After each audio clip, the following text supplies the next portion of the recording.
साधक को लोगों से कोई लेना देना नहीं है। देखिए, साधक को समाज से कुछ लेना देना नहीं। साधक को बस दो चीजों पर ध्यान देना है। एक है उनकी साधना, दूसरा है गुरु।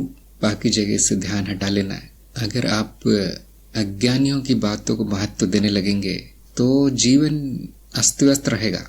उसका कोई लक्ष्य नहीं होगा, उसकी कोई दिशा नहीं होगी। क्योंकि अज्ञानी जो कहते हैं सब मूर्खता होता है। अगर वो सच भी कहे कुछ तो भी कहीं से सुना सुनाया होता है, उनका अपना कुछ नहीं होता। जो साधक है, साधक इसलिए बना है क्योंकि उसको समाज में कुछ मिला नहीं, समाज से असंतुष्ट है। अगर आपको सब कुछ वहां मिला होता तो अध्यात्म में क्यों आते, संसार को क्यों त्यागते। साधक आम जनता से बहुत ऊपर है, बहुत ऊपर आ गया है।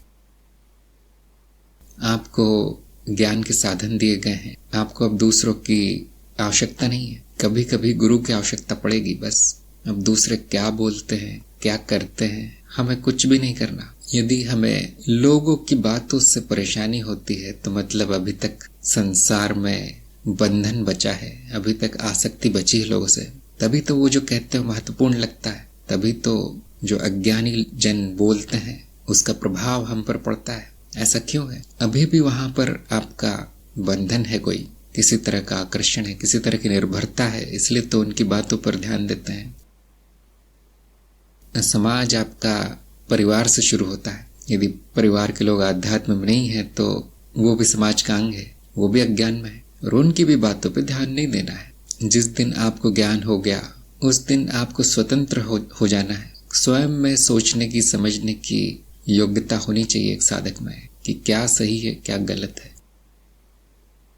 अगर मेरा व्यवहार ऐसा है तो हाँ ठीक है, ऐसा ही है। अगर किसी को मेरे व्यवहार से परेशानी हो रही है तो वो उनकी समस्या है, मेरी नहीं, है ना।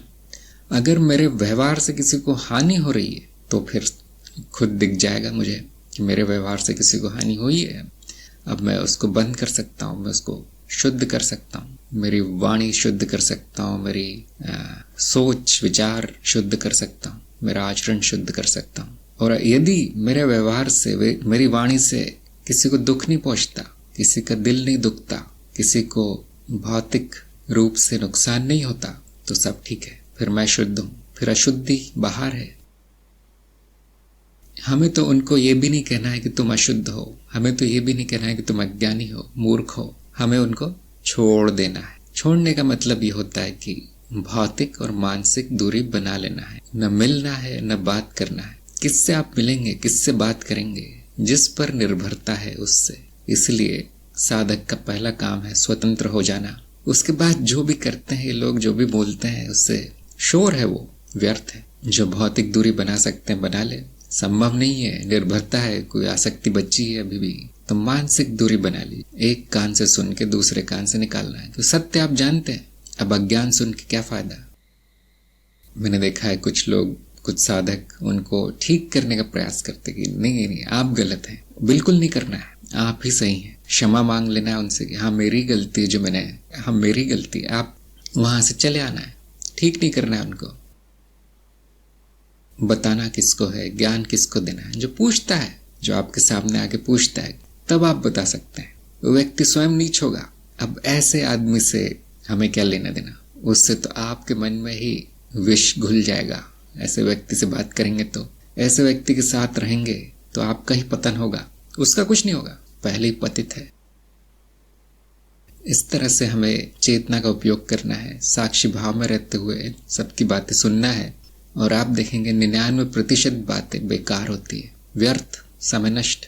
थोड़ी देर के लिए हमें अच्छा लगता है, फिर उनका असली चेहरा सामने आ जाता है, उनके अंदर की विकृतियां, मनोरोग सामने आने लगते हैं। तब हमें वहां से हटना पड़ता है, क्योंकि फिर वो विष, आप कितने भी बड़े साधक हो, अच्छा नहीं लगता, कड़वा ही लगता है वो, कितने भी बड़े हो जाए, क्योंकि ये प्राकृतिक है। अगर आपको कुछ बुराई में बुराई नहीं दिखे तो फिर तो पत्थर हो गए। तो जो भी प्रतिक्रिया की है आपके मन ने, उसको साक्षी भाव से देखते हुए जो भी व्यवहारिक है वो करना है। व्यवहारिक क्या है? ऐसे लोगों से दूर रहना। ज्यादा नहीं झेला जा सकता, 1-2 दिन काम हो जाए, नमस्ते। और अधिकतर मैंने देखा है कि वही लोग चले जाते हैं। वही, आप कितना भी अच्छा रहे उनसे, कितना भी प्रेम से बात करें, एक दिन वो कुछ ऐसा कुछ करते हैं कि संबंध अपने आप टूट जाता है। आपको कुछ करना नहीं पड़ता, उनके अंदर का मनोविकार उनसे करवा देता है कुछ, और अपने आप दूर हो जाते हैं। उनमें ही एक डर, उनमें ही एक ग्लानि आ जाती है कि मैंने तो ऐसा कह दिया था, मैंने तो ऐसा कर दिया था, अब मैं किस मुंह से इसके सामने जाऊं। वही चले जाते हैं, हमें कुछ नहीं करना पड़ता। अक्सर ऐसा देखा गया है। तो इसलिए मैंने कहा है कि संसार छोड़ना नहीं पड़ता, छूट जाता है। वो संसार ही छोड़ देगा आपको। उसके बाद बचेगा क्या? उसके बाद अच्छे लोग बचेंगे। अगर आपके 10 में से 8 लोग संसारी तरीके हैं, 2 ही लोग आध्यात्मिक है, 2 ही लोग बचेंगे। उन्हीं की बातों में रस आएगा, उन्हीं के साथ अच्छा लगेगा। उनमें से एक होगा आपका गुरु। इससे ज्यादा लोग चाहिए भी नहीं, हमें क्यों चाहिए इससे ज्यादा? जनता की भीड़ क्यों इकट्ठी करनी अपने आसपास? वो तो केवल आपका समय नष्ट करते हैं। सब चले जाएंगे और जो अच्छाई है वो बच जाएगी। आपको लगेगा मैं अकेला हूं, लेकिन वो इसलिए लगेगा क्योंकि बुराई बहुत है, अच्छाई कम है, इसलिए आपको अकेला लगेगा। अभी तक सब लोग थे, लेकिन वो जैसे उनका असली चेहरा दिखने लगेगा, या फिर वो इतने बुरे भी नहीं होते लेकिन नीरस होते हैं, वही उनका टूटा हुआ रिकॉर्ड शुरू हो जाता है। रोज बोल रहे हैं वही बोलते हैं, वो नीरसता होती है उनमें, तो अपने आप ही छूट जाएंगे। जो आप बोलते हैं वो तो उनके पल्ले पड़ेगा नहीं कभी, उसमें तो उनको रस नहीं आएगा। तो इस तरह से सभी संबंध टूटने वाले हैं, ये बात सबको ध्यान में रखनी चाहिए। अध्यात्म या संसार, और संसार में भी लोग ही आते हैं, वो भी कुछ ही लोग आते हैं, सभी नहीं। छोटी सी चीज है ये। जैसे जैसे ज्ञान बढ़ेगा, जैसे जैसे चेतना बढ़ेगी, पहले तो मानसिक दूरी होगी, आध्यात्मिक दूरी तो पहले से ही है, मानसिक दूरी होगी, निर्भरता कम होगी, और बाद में भौतिक रूप से भी दूरी हो जाएगी। एक छत के नीचे ज्ञानी और अज्ञानी नहीं रह सकता, एक छत के नीचे मूर्ख और बुद्धिमान नहीं टिक सकते, एक को तो जाना पड़ता है।